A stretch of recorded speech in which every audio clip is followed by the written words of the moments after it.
Hello everyone, welcome to raw SSC. आज है हमारी रैपिड मैथ्स 1.0 सीरीज़ की क्लास नंबर 27। जो भी बच्चे प्रिपेयर कर रहे हैं CGL, CHSL, CPO, MTS के लिए, उन सभी के लिए ये सीरीज़ काफ़ी हेल्पफुल रहने वाली है।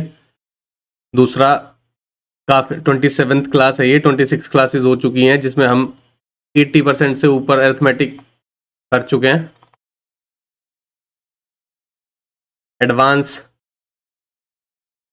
थोड़ा लंबा टॉपिक होता है, इसलिए उसका अलग से क्लासेस हमने स्टार्ट करी है, जिसमें ज्योमेट्री और ट्रिग्नोमेट्री हम स्टार्ट कर चुके हैं और एक और चैप्टर साथ में लेके चलेंगे, मेंसुरेशन। ठीक है, उसी क्लास भी आ जाएगी। और वीक में जो बचेंगे 2 दिन, उसमें हम अरिथमेटिक की प्रैक्टिस साथ में करते ही रहेंगे और जो भी कुछ एक्सेप्शनल चीज़ें हैं वो हम साथ में सीखते रहेंगे। ठीक है, तो यहाँ पे आपका एडवांस का कोर्स खत्म होने लगेगा और अरिथमेटिक तो ऑलमोस्ट आपका खत्म हो ही चुका है, लेकिन कुछ कुछ चीज़ें जो बची होंगी वो भी हम यहाँ पे 2 क्लासेस में कवर कर लेंगे। इसके साथ साथ यहाँ पे प्रैक्टिस होती रहेगी। अगर 20-25 दिन भी लगते हैं या 1 महीना भी लगता है तो अरिथमेटिक आपको बहुत स्ट्रांग हो जाएगा प्रैक्टिस करते करते, और एडवांस भी ऑलमोस्ट खत्म होने पे आ जाएगा। ठीक है, दूसरा मेंटरशिप प्रोग्राम भी हमने स्टार्ट किया था, बीच में कुछ क्लासेस मिस हो गई हैं आई थिंक। वो कुछ हेल्थ इश्यूज थे, इस वजह से क्लासेस नहीं हो पाई, सेशन नहीं हो पाए, लेकिन अभी फिर से सेशन हो जाएगा। तो उसमें आप अपनी प्रॉब्लम मैथ से रिलेटेड जो है, GS, इंग्लिश या रीजनिंग से रिलेटेड प्रॉब्लम सॉल्व कर सकते हैं। दूसरा, रीजनिंग के लिए भी हम मॉक टेस्ट शुरू करने वाले हैं, क्योंकि उसका भी सिलेबस हमने ऑलमोस्ट खत्म कर दिया है। जो भी कुछ एक्सेप्शनल चीज़ें होंगी या जो कभी कभी पूछी जाती हैं, रेयर केसेस में पूछी जाती है, वो हम मॉक में कवर कर लेंगे।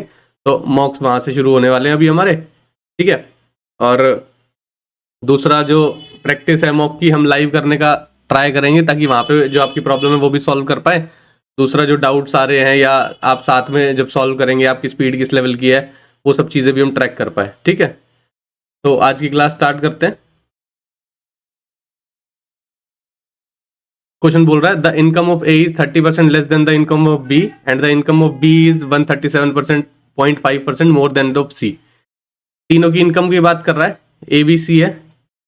अब देखो, ये जो नंबर है इसको देख के आपको ना कुछ आइडिया लग जाना चाहिए, क्योंकि 37.5 एक ऐसा नंबर है जो कि काफी फेमिलियर होने चाहिए आप उससे।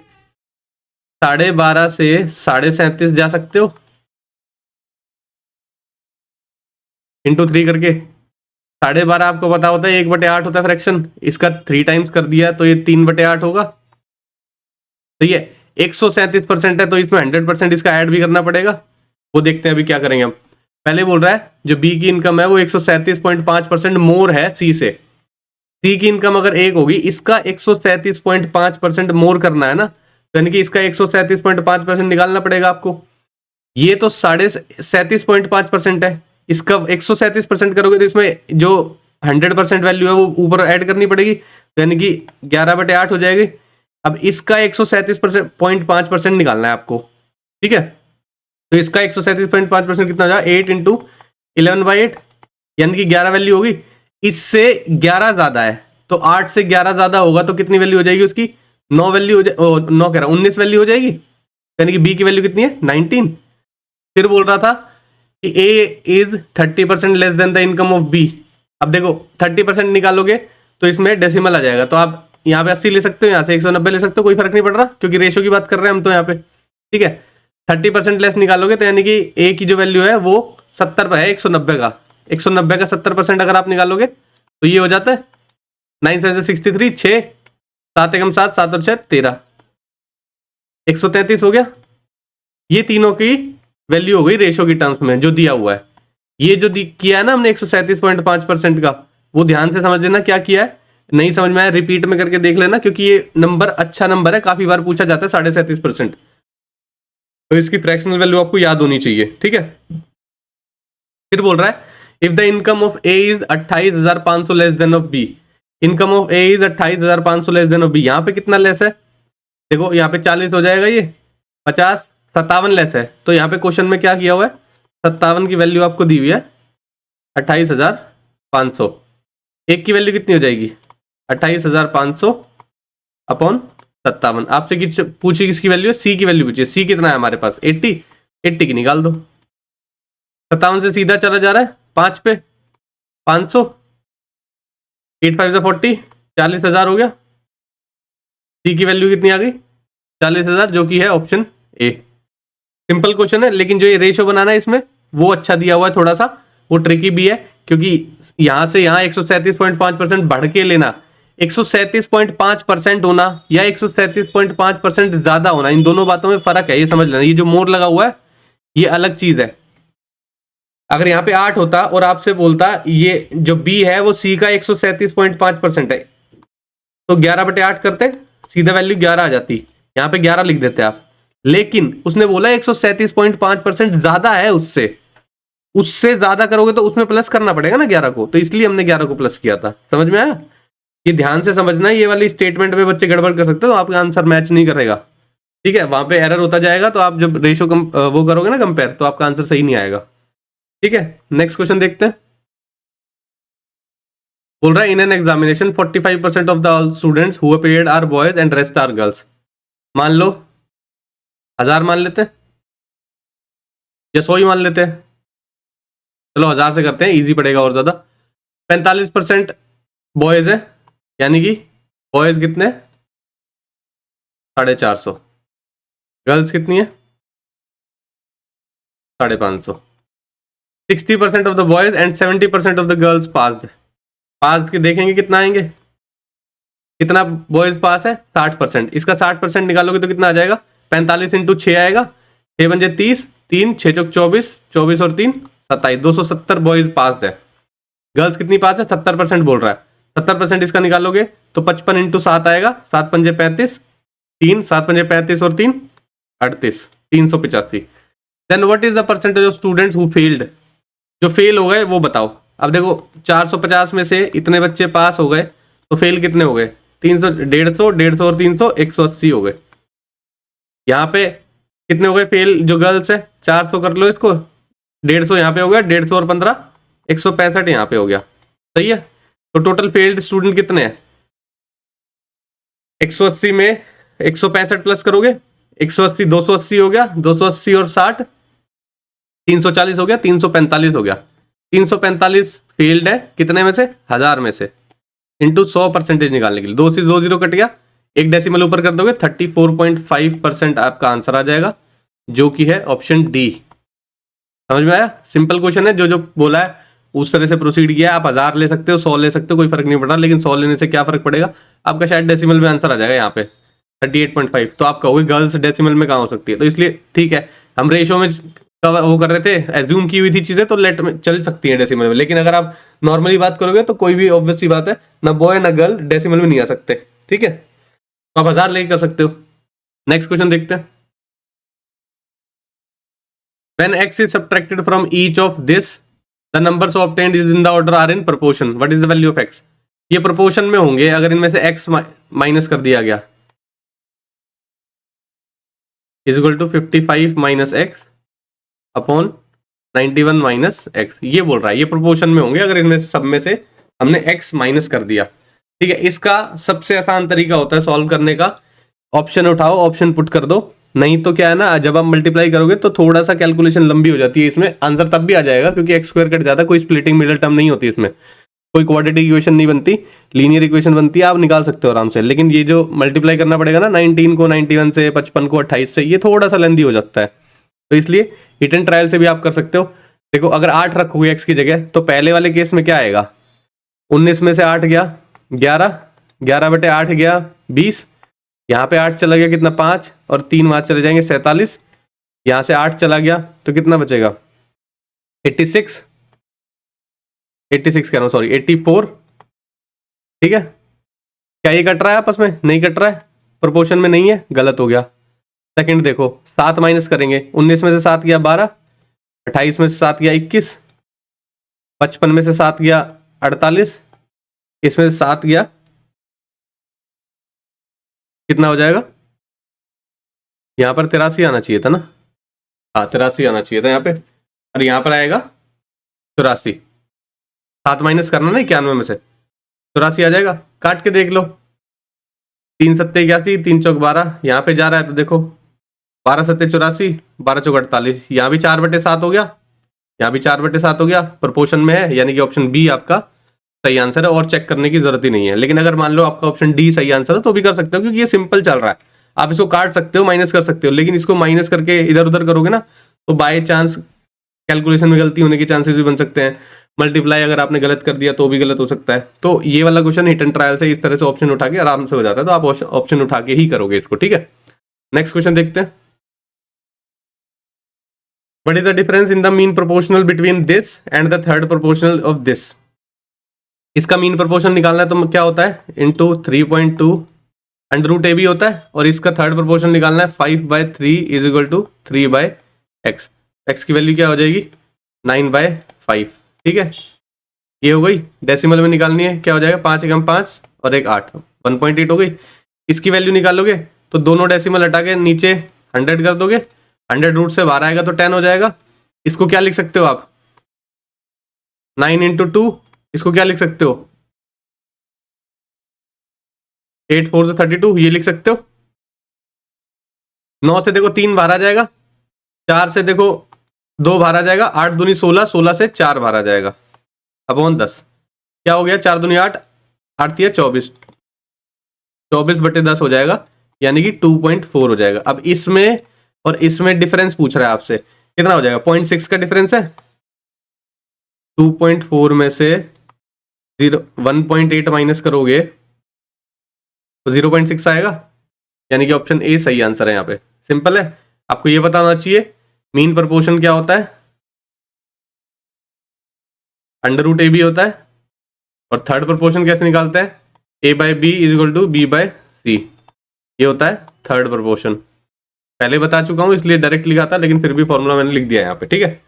नेक्स्ट क्वेश्चन देखते हैं।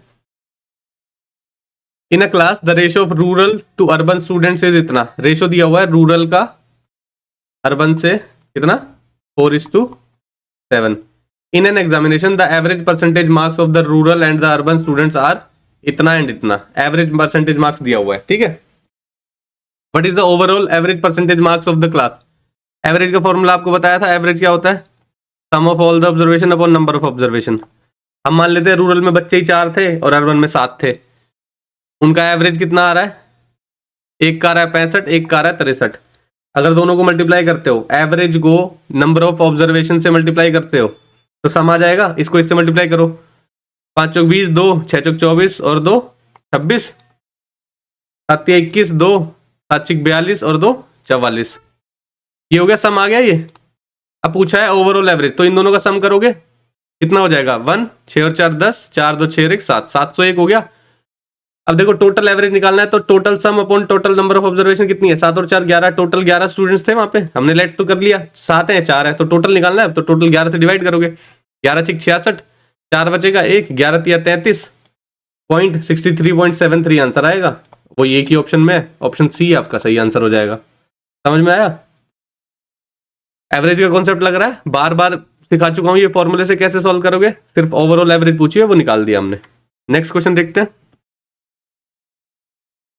ट्रेडर 640 किलो राइस खरीदता है, he sold a part of rice at 20% profit, rest 5% loss, he earned a profit of 15%। देखो एक पार्ट को 20 में, एक पार्ट को 5 में और ओवरऑल में 15, एलिगेशन याद आ रहा है, 20% प्रॉफिट प्लस में लॉस है -5%, ओवरऑल में 15% का प्रॉफिट हो रहा है उसको। कितना डिफरेंस है 5 का, यहाँ डिफरेंस कितना है 20 का, यहाँ पे समझ लेना -5 से 15 के बीच का डिफरेंस निकाल रहे हैं, तो 15 यहाँ है, -5 नेगेटिव, दोनों के बीच में गैप कितना है, डिफरेंस उसको बोलते हैं, ठीक है।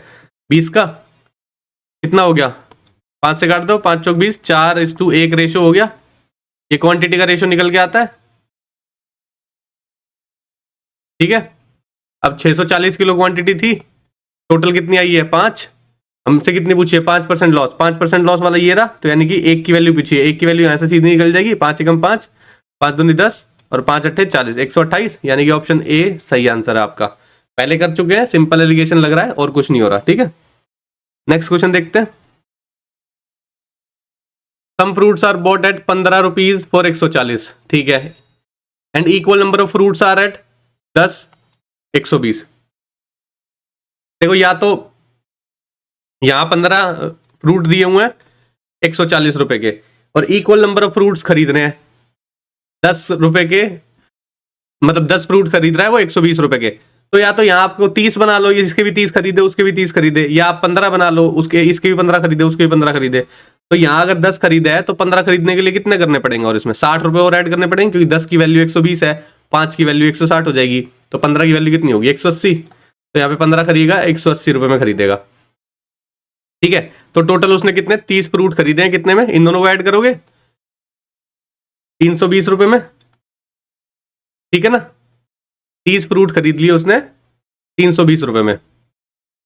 अब देखो उसने वो क्या बोल रहा है, उसने बेचे 132 रुपए डजन के हिसाब से। ठीक है, 132 रुपए डजन के हिसाब से बेचे हैं, तो यानी कि वैल्यू निकालनी है आपको, profit percentage in the entire transaction. ठीक है, देखो 30 की वैल्यू इतनी है, एक की वैल्यू कितनी हो जाएगी 320 अपॉन 30, 12 की वैल्यू कितनी हो जाएगी, डजन की बात करें तो डजन निकालने पड़ेंगे हमें, 320 बटे 30 इंटू 12, 0 से 0 गया, 3 से गया 4 पे, 4 दूनी 8, 4 तिया 12, 128 रुपए आ गया। तो जो हमारा सीपी था वो था 128 रुपए, उसने बेचा कितने में 132 रुपए में। कितने का फायदा हो रहा है, 4 का फायदा हो रहा है एंटायर ट्रांजेक्शन पे, कितने पे 128 पे हो रहा है, इंटू 100, 4 3 12, 4 2 8। ठीक है, 4 से फिर काट दो 25, 8, कितना आ गया 25 बटे 8, 8 तिया 24, 1 बटे 8, 3 1 बटे 8 आपका आंसर है, यानी कि ऑप्शन ए सही आंसर है आपका। समझ में आया, बस ये ध्यान रखना है, इसमें डजन में पूछा तो आप डजन में वैल्यू निकाल लो पहले कॉस्ट प्राइस की। आप क्या कर सकते हो, यहाँ पे 30 की वैल्यू 320 रख के और फिर देख सकते हो ये तो कम में बिक रहा है तो प्रॉफिट कहां से हो रहा है। ठीक है ना, तो पहले यहाँ पे 30 की वैल्यू है, 12 की वैल्यू निकालनी पड़ेगी आपको, क्योंकि 12 का एसपी दिया हुआ है आपको। ठीक है, नेक्स्ट क्वेश्चन देखते हैं। A certain sum amounts to rupees this in 3 years and this in 5 years at x% per annum। Principal तो देखो निकालना ही पड़ेगा, बिना प्रिंसिपल के तो कुछ निकलने से रहा, कुछ भी पूछे आगे प्रिंसिपल तो चाहिए ही चाहिए। अब देखो इन दोनों के बीच में डिफरेंस कितना है, 92 400, 81 840, 0, 10 में 4 गया 6, 13 में से 8 गया 5, ये 0, 10 560, ये 10 560 यहां से यहां बन के हुआ है कितने साल में, 3 साल में इतना था, 5 साल में इतना, 2 साल में इतना हुआ है। 2 साल में आपका इंटरेस्ट मिला है 10 560, 1 साल में कितना इंटरेस्ट मिलेगा 10 560 बटे 2, कितना आएगा 5 2 8 0।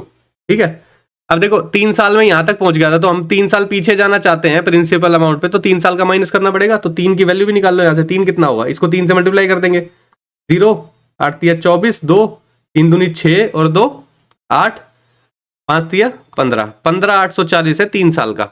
देखो 81 840 था, प्रिंसिपल पे पहुंचना है तो हमें 15 840 माइनस करना पड़ेगा, क्योंकि 3 साल का इंटरेस्ट 15 840 है, 3 साल का माइनस कर देंगे तो प्रिंसिपल पे पहुंच जाएंगे। प्रिंसिपल कितना निकल के आएगा, 81 840 में से 15 840 माइनस कर देंगे तो कितना बचेगा, 840 में से 840 पीछे का तो चला गया, 10 और चला गया 71 हो गया, 71 में से 5 और चला गया 66,000 बचे, ये बचा हुआ है।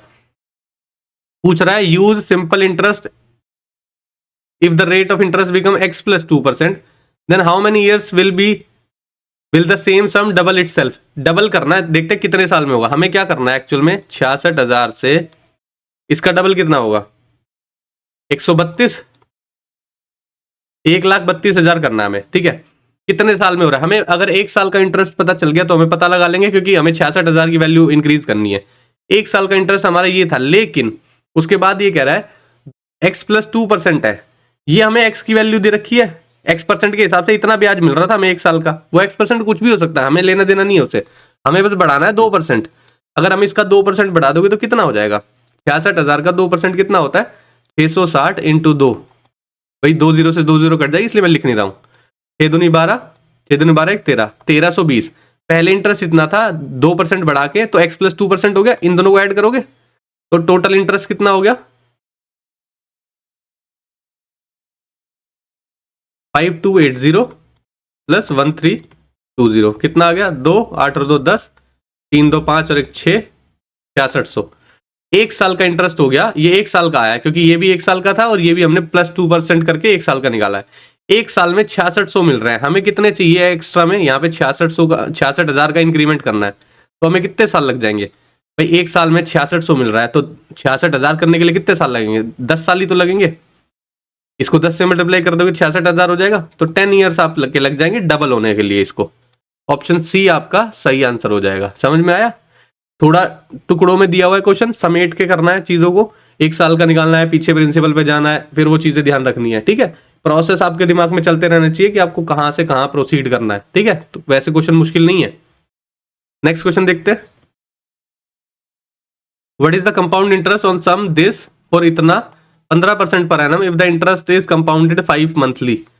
टोटल टाइम कितना है, पहले तो ये देखो, टाइम है आपके पास 1 साल है, 12 महीने हो गए, 1/4 कितना होता है, 3 महीने, तो यानी कि 15 महीने हैं आपके पास। 5 मंथली पूछ रहा है आपसे, तो 5 मंथली में टाइम कितना हो जाएगा और रेट कितना हो जाएगा। जब क्वार्टरली पूछता है तो 15/5 हो जाएगा, मतलब 15% आपका पर एनम के हिसाब से 12 महीने का ब्याज है, तो 5 महीने का ब्याज कितना हो जाएगा, ये हो जाएगा 3 चौक 12, 3 पंजे 15, कितना हो गया 25/4% हो गया रेट। तो ठीक है, बात की थी ना हमने क्वार्टरली करे हाफ ईयरली के लिए तो कैसे डबल करते हैं, कैसे 1/3 करते हैं या 1/4 करते हैं, वही चीजें हम यहाँ पे कर रहे हैं। ठीक है, टाइम 15 मंथ का है, 5 मंथली कर रहा है, तो टाइम 3 ईयर्स हो जाएगा। 5-5 महीने के 3 बार करने पड़ेंगे ना भाई, तो 3 साल के हिसाब से कैलकुलेशन हो, ट्री में 3 लाइनें बनेगी। अब देखो 8192 है पहले साल का इंटरेस्ट, दूसरे साल का इंटरेस्ट, तीसरे साल का इंटरेस्ट। क्यों? क्योंकि देखो 15 महीने थे, 5-5 महीने की करनी है तो 3 बार करना पड़ेगा। ठीक है, इसलिए लिखा है। रेट कितना है 25/4। ठीक है, 25/4% है, तो आप 8192 का 25/4% निकालोगे, परसेंट ये हो गया 25 चौक 100। ठीक है, 4 चौक 16, 16 से काट दो, 16 पंजे 80, 16 एकम 16, 16 दूनी 32, 512 आ रहा है। 512 इंटरेस्ट पहली बार आएगा, यहां पर भी 512 आएगा, यहां पर भी 512 है। क्यों आएगा हम पहले बता चुके हैं। ठीक है, फिर इसका ब्याज आएगा सेकेंड साल में, इससे भी करोगे तो कितना आया था निकल के 1/16 है, यानी कि आपको 1/16 करना है, तो 16 करोगे, 16 3 48, 16 दूनी 32, ये हो गया। यहां पर भी एक इंटरेस्ट आएगा इसका 32, और फिर तीसरी लाइन में इसका इंटरेस्ट एक बार और 32, और फिर इसका इंटरेस्ट 16 से करेंगे 2। समझ में आया ट्री? पहले अच्छे से समझा चुका हूं ट्री, कौन सा रेट किसका आ रहा है, मतलब कौन सा इंटरेस्ट किसका आ रहा है। एक पहले साल में 1/16 करके आया है 512, इसका इंटरेस्ट रेट। ठीक है, दूसरे साल में इसका इंटरेस्ट आएगा, और जो हमें ब्याज मिला था उसका इंटरेस्ट ये वाला आ गया। ठीक है, तीसरे साल में इसका इंटरेस्ट आया, इन दोनों का इंटरेस्ट ये आ गया, और फिर ये वाला जो था इसका इंटरेस्ट ये आ गया। ठीक है, आपसे पूछ रहा है कितना कंपाउंड इंटरेस्ट आया है, ये जो है ये सारा आपका इंटरेस्ट ही तो है। ठीक है, इसको ऐड कर दो, कितना हुआ 15, भारतीय 36, 15 36, तो ये हो गया 32 32 32 90 96, ये हो गया, और 2 ये हो गया, 6 और 6 12 और 2 14, 1 9 और 3 12 और 1 13, 5 और 1 6 1 6 3 4 आपका आंसर आ गया, यानी कि ऑप्शन सी आपका सही आंसर है। समझ में आया? यही गेम होता है बस इसमें रेट और टाइम सही से समझने का। ठीक है, और तो सिर्फ सिंपल तरीके से आपको कैलकुलेशन करना है, वो हो जाएगी। नेक्स्ट क्वेश्चन देखते हैं। A can complete a work in इतने दिन, B is 25% more efficient than A. देखो एफिशिएंसी निकालेंगे पहले, A B C. B is 25% more efficient than A, C is 50% efficient than B. A की एफिशिएंसी अगर 100 है तो बी की 125 हो जाएगी, 25% ज्यादा है। सी जो है वो 50% है बी का, बी कितना है 125, अगर इसका आधा होगा तो डेसिमल में चला जाएगा। ठीक है, लेकिन इसको आप ऐसे भी कर सकते हो, अगर आप इसको आधा बोल रहा है, ये सी 50% है, तो अगर सी 2 होगा तो ये 1 होगा। ठीक है, तो आप इसको 200 कर सकते हो, इसको 100 कर सकते हो, ऐसे मान सकते हो। यहां वाली लाइन हमने पहले लिख ली, ये वाली जो लाइन है। ठीक है, फिर कह रहा है बी 125, बी 25% ज्यादा है ए का। ठीक है, तो ये कितनी की वैल्यू लिखी हुई है, 125 की वैल्यू लिखी हुई है, हमें 100 की वैल्यू निकालनी है। 25 पंजे 125, 25 चौक 100, 5 चौक 20, 40 इंटू 4 आ जाएगा, ये 160 हो गया। ठीक है, अब सिंप्लीफाई कर लो इसको, 1 0 से 1 0 काट दो, और 2 से भी काट दो, तो 8 आ जाएगा, 10 आ जाएगा, 5 आ जाएगा। ये एफिशिएंसी का रेशो आ गया। समझ में आया? सिर्फ ये जो चीज है इसी को लिखा है और कुछ नहीं किया है। आप किसी भी तरीके से कर सकते हो, ए से बी की तरफ चल लो, बी से ए की तरफ चल लो, पॉइंट को बाद में हटा लो, पहले हटा लो, अलग अलग तरीके हैं, कोई दिक्कत नहीं है, सारी चीजें डिस्कस पहले हो चुकी हैं कि आप इस रेशो को लिखते कैसे हो, ठीक है। पहले लिखते तो कोई फर्क नहीं पड़ता, उसको डेसिमल आता है, डेसिमल हटा के मल्टीप्लाई कर लेते सारी चीजों को, ठीक है ना। अब कह रहा है ए कंप्लीट करता है 11.5 दिन में काम। ए कितना काम करता है? 8 काम करता है, 8 काम करेगा 11.5 दिन में, 23/2 ठीक है। पूछ रहा है ये टोटल वर्क हो गया, एबीसी कितने दिन में कंप्लीट करेंगे? ये टोटल वर्क को डिवाइड कर देंगे तीनों की एफिशिएंसी का सम करके, 18, 18 5 23, इसको डिवाइड कर दो 23 के साथ, तो आपका आंसर आ जाएगा 2 से 1 कट जाएगा 4 दिन में काम कंप्लीट हो जाएगा। ऑप्शन बी आपका सही आंसर हो जाएगा। समझ में आया? दूसरा भी बता देता हूं, एफिशिएंसी अगर आप इधर से लेके चलते, कभी आपको डाउट होगी वैसे एफिशिएंसी क्यों नहीं निकाला, वैसे भी निकाल के देखते हैं। सी इज 25% मोर देन ए की वैल्यू 100 है तो बी की 125 हो गई, ठीक है। सी जो है 50% है इसका 50% कितना हो जाएगा? डिवाइड बाई 2 करोगे 6 62.5 हो जाएगा। इसको क्या लिखोगे आप? ये 10, अब नीचे रेशो में तो नीचे तो रखना नहीं है, तो इंटू 10 सबको कर दो, तो ये 625 बन जाएगा, ये 1000 हो जाएगा, ये 125 0 हो जाएगा, ये 625 हो जाएगा, ठीक है। अब कट करना है, 25 से कट कर लो, 25 चौक 100, 25 पंजे 125, 25 से 25 पे चला गया, 5 से फिर कट कर लो, 8 आएगा, 5 से फिट कर लो 10 आएगा, 5 आएगा, 8 10 5 आ गया, 8 10 5 यहीं पे आया था, तो कोई फर्क नहीं पड़ रहा है कैसे भी लिखोगे आप, ठीक है। लास्ट में जाके तो वही आएगा, ठीक है। नेक्स्ट क्वेश्चन देखते हैं। बोल रहा है 14% can do a work in 18 days, 14 लोग काम कर सकते हैं 18 डेज में, ये टोटल वर्क हो गया क्योंकि पर्सन की एफिशिएंसी हमने 1 मान ली, ठीक है, तो 14 इंटू 18 हो गया सीधा। बोल रहा है कितना हो गया इसकी वैल्यू, मल्टीप्लाई कर लो, 18 चौक 72, 7 सॉरी 2 कैरी गया 7, 18 के 18, 18 और 7 25, 252 टोटल वर्क है। बोल रहा है 5 दिन के बाद 6 वर्कर ने काम छोड़ दिया, 5 दिन तक तो सबने काम किया, तो 14 लोगों ने 5 डेज काम किया, 70 काम कंप्लीट हो गए, ये तो चले गए, ठीक है, 70 तो खत्म हो गए, माइनस कर दो 2, 18, 182 बचा। फिर कह रहा है and joint back on the last day of the work, last दिन फिर वापस आ गए वो, तो लास्ट दिन कितने लोगों ने काम करा होगा? 14 लोगों ने ही काम करा होगा। कितना काम करा होगा? 14 ही काम करा होगा। लास्ट डे वर्क तो कितना है? 14, एक दिन काम किया है उसने, 14 काम उन्होंने कंप्लीट कर दिए, तो ये 14 और माइनस कर दो यहां से, 8 बचा, 17 में से 1 गया 168, ये रिमेनिंग वर्क बचे हैं, ये जो है जो वो बीच में काम कर रहे थे जब वो छोड़ के गए और जब वो वापस आए उससे बीच में जो काम कर रहे थे। कितने लोग काम कर रहे थे? 6 भाग गए थे, 14 में से 6 भाग गए, कितने बचेंगे? 8 लोग काम कर रहे थे, 8 लोग 168 काम कितने दिन में करेंगे? 168 काम 8 लोग कितने दिन में करेंगे? 8 दूनी 16 और 21 दिन में करेंगे, 21 दिन में करेंगे वो 8 लोग 168 भाई, टोटल काम खत्म हो गया, प्लस कर लो बेशक से, 8 और 4 12, 7 8 8 14 और 1 15, 252 काम हो गए कंप्लीट। कितने दिन लगे ये पूछ रहा है? 5 ये रे, 1 ये रहा और 21 ये रे, 21 और 6 27 दिन में काम कंप्लीट हुआ है,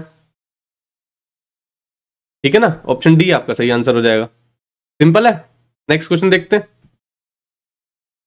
A boat covers a round trip journey between 2 points A and B in a river in t hours. If its speed in still water becomes 2 times, it would take 80 by 161 t hours for the same journey.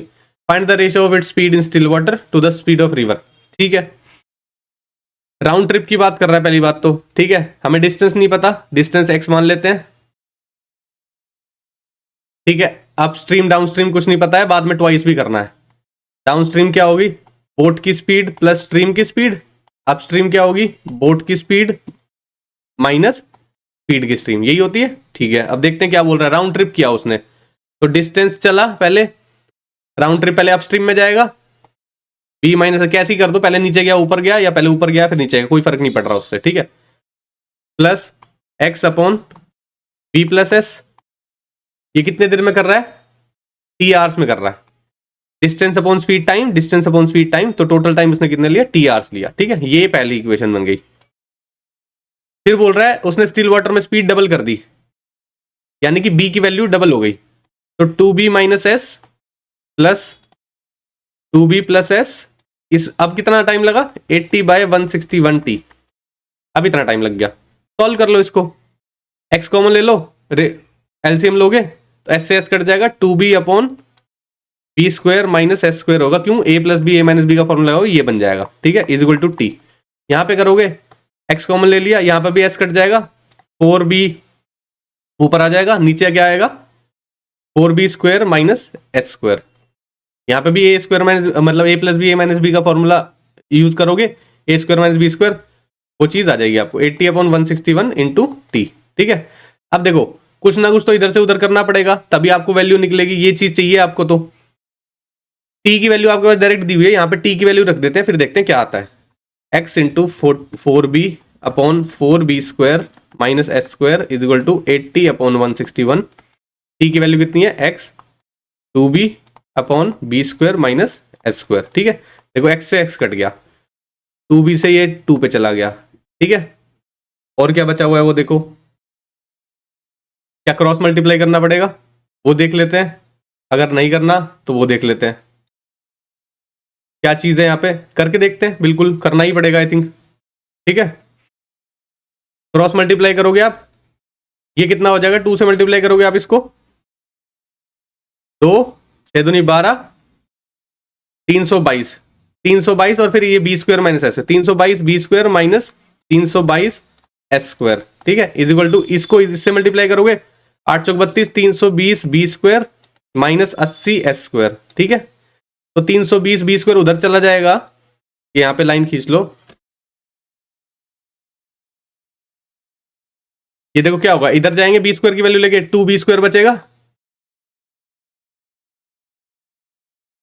2b square बचा, इस 322 को लेके उधर चले जाओगे तो 80 बचेगा, अगर इधर 80 का है और उधर जाके वो प्लस हो जाएगा, तो कितना होगा 322 में से अगर आप 80 माइनस करोगे तो 2, 12 में से 8 गया 4, 242 is equal to 242 S square, ठीक है। आपको बी और एस तो निकालना ही है, तभी आप बोट की स्पीड और स्ट्रीम की स्पीड निकाल पाओगे। 2 से कट गया ये कितना 121 पे, B square by S square क्या आ गया आपका निकल के 121 बटे 1, बी बाय एस क्या निकल के आ जाएगा, अंडर रूट ले लो 11 बटे 1। आपसे क्या पूछा है, स्टिल वाटर में स्पीड और स्ट्रीम की speed. Still water speed B होती है, हमने बी लेट करी थी, और स्ट्रीम की स्पीड एस होती है, तो रेशो क्या निकल के आ गया 11:1, यानी कि ऑप्शन ए आपका सही आंसर हो गया। देखो कभी बिल्कुल बेसिक तरीके से करा ना, बिल्कुल ठीक है। तो आपको ये देखना है कि कभी कभी ना क्वेश्चन टफ दिखता है, ये क्वेश्चन ठीक है, अच्छा है, करने लायक है, पेपर में आएगा तो आप एक बार तो दिमाग घूम जाएगा इस आपका, ठीक है। लेकिन ये देखना जब आपने बेसिक कॉन्सेप्ट पढ़े वो थोड़ी ना हिले हैं। देखो हमने ये पहले क्या बनाया, ये बनाते आ रहे हैं फर्स्ट क्लास से, जब बोर्ड से स्ट्रीम का पहला क्वेश्चन किया है, यही मैंने आपको सिखाया, डिस्टेंस अपॉन स्पीड टाइम होता है, डिस्टेंस अपॉन स्पीड दोनों का टाइम दिया हुआ है, तो टाइम के इक्विवेलेंट रख दिया, यहां पर भी टाइम के इक्विवेलेंट रख दिया।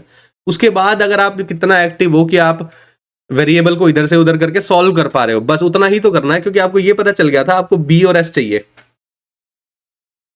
Speed in still water B है और स्ट्रीम की स्पीड एस है, तो बी और एस चाहिए। तो आप इन दोनों को देख के ये पता लगा सकते हो कि एक्स और टी कट जाए, बी और एस बचा रहेगा तो कोई दिक्कत नहीं है, हमें बी और एस रेशो निकाल देंगे, हमें रेशो ही चाहिए, ठीक है ना। तो हमने वही चीज कर दिया, कुछ अलग थोड़ी ना किया, ठीक है। कि जिसको अगर ना समझ में आए क्वेश्चन दोबारा से देख लेना आराम से कि क्या किया हमने, ठीक है। नेक्स्ट क्वेश्चन देखते हैं, बोल रहा है tank is filled in 4 hours by 3 pipes A B C, 4 घंटे में भर देता है। ए बी सी कितने घंटे में भर देते हैं, 4 घंटे में भर देते हैं। Pipe C is 1/2 times fast as B, ठीक है। 3 पाइप है, सी की बात कर रहा है, 3/2 है, 3/2 ज्यादा स्पीड है उसकी बी से, बी के कंपैरिजन, बी की अगर 2 है तो सी की कितनी हो जाएगी, 3/2 करोगे 3 हो जाएगी। B is 3 time fast as A की अगर 1 है तो इसकी 3 है। रेशो करने के लिए इसको ऐसे कर दोगे, 2 3 दूनी 6 3 3 9, ये बन गया रेशो। अगर चेक करना है तो आप चेक कर सकते हो, बी 3 टाइम फास्टर है ए से, ए का 3 गुना हो गया 6, सी जो है 1/2 3/2 फास्ट है बी से, इसका 3/2 करोगे कितना हो जाएगा, 3 × 3 आएगा 9 हो गया, यानी कि रेशो आपका बिल्कुल सही है। तीनों मिलके कितनी देर में भर देते हैं, 4 घंटे में भरते हैं। तीनों की एफिशिएंसी कितनी है, 9 और 6 15 और 2 17, 4 × 17 भरते हैं, ये टोटल उसकी क्वांटिटी हो गई, क्वांटिटी कह रहा हूँ सॉरी, कैपेसिटी हो गई टैंक की। पूछ रहा है ए कितनी देर में भर देगा अकेले, ए की एफिशिएंसी कितनी है, 2 से डिवाइड कर दो, 2 17 दूनी 34, आपका आंसर आ गया। ऑप्शन बी सही आंसर हो गया। समझ में आया, सिंपल है। नेक्स्ट देखते हैं। Mark price of an article is ₹5320। Mark price कितना दिया हुआ है, 5320 दिया हुआ है। 2 सक्सेसिव डिस्काउंट दे रहा है 15% का, और second at the rate of 20% of the first. देखो ये लाइन कितनी अच्छी लिखी हुई है, पहला है 15% का, दूसरा है 20% ऑफ द फर्स्ट। फर्स्ट कितना है 15, 20% इसका कितना होगा 3, यानी कि सेकंड जो डिस्काउंट है ना, ये सेकंड डिस्काउंट ये 3% का है। लोग 20% लगा देंगे यहाँ पे, ये नंबर देख के करेंगे। सक्सेसिव दिया हुआ है, 2 दिए होंगे 15 और 20 दिए होंगे, गलत हो जाएगा, ठीक है ना। तो दूसरा है, देखो ध्यान से पढ़ो, and the second at the rate of 20% of the first. इसका 20%, इसका 20% कितना होगा 3। सेलिंग प्राइस निकालना नियरेस्ट, यानी कि शायद डेसिमल में आ रहा होगा, देखते हैं किसके क्लोजेस्ट आता है। हाँ देखो 5320 है, कितने परसेंट का डिस्काउंट मिल रहा है 15% का, तो यानी कि वैल्यू कितने की बच रही है, 85 की वैल्यू बची है। निकाल लेते हैं, 0 से 0 कट कर गया, 5 से कट हो गए, 5 दूनी 10, 5 एकम 5, 5 सत्ते 35, 2 से कट कर दोगे, 2 दूनी 4, 2 छिक 12, 2 छिक 12, ठीक है। 266 को 17 से मल्टीप्लाई कर दो, 7 से 42, 4 42 और 4 46, 4 7 दूनी 14 और 4 18, 266, 2 6 और 6 12, 8 से 14 और 1 15, 2 3 4, 4522। क्या आ गया आपका 4522, पहले डिस्काउंट के बाद आ गया 4522, ठीक है। दूसरा कितना हो जाएगा, 3% का और डिस्काउंट दे रहा है, 4522 का 3% का डिस्काउंट देगा तो वैल्यू कितने की बचेगी, 97 की वैल्यू बचेगी। तो यानी कि ये आपका आंसर होना चाहिए। कैसे निकालोगे, कोई तरीका नहीं है, सीधा मल्टीप्लाई करके निकाल सकते हो, क्योंकि एग्जैक्ट निकालना है, पास पास भी है थोड़े से, तो क्यों ज्यादा मेहनत करनी है।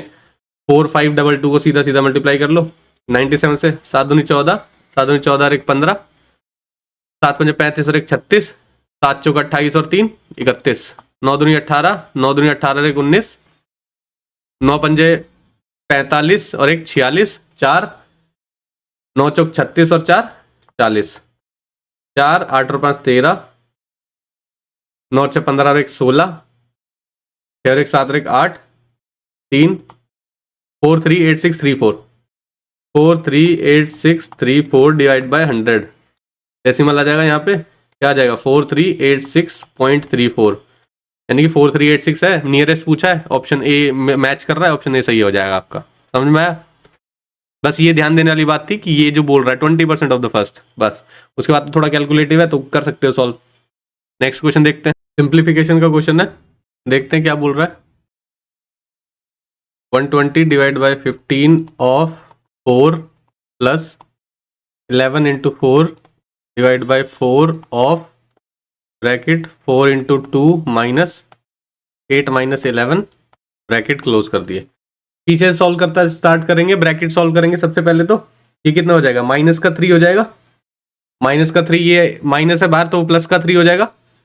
4 इंटू 2 प्लस 3, 4 2 8, 8 और 3 11, ये ब्रैकेट आपका देगा 11, ठीक है। 4 ऑफ लिखा हुआ है, 11 इंटू 4 है साथ में, ठीक है, ये एज इट इज है।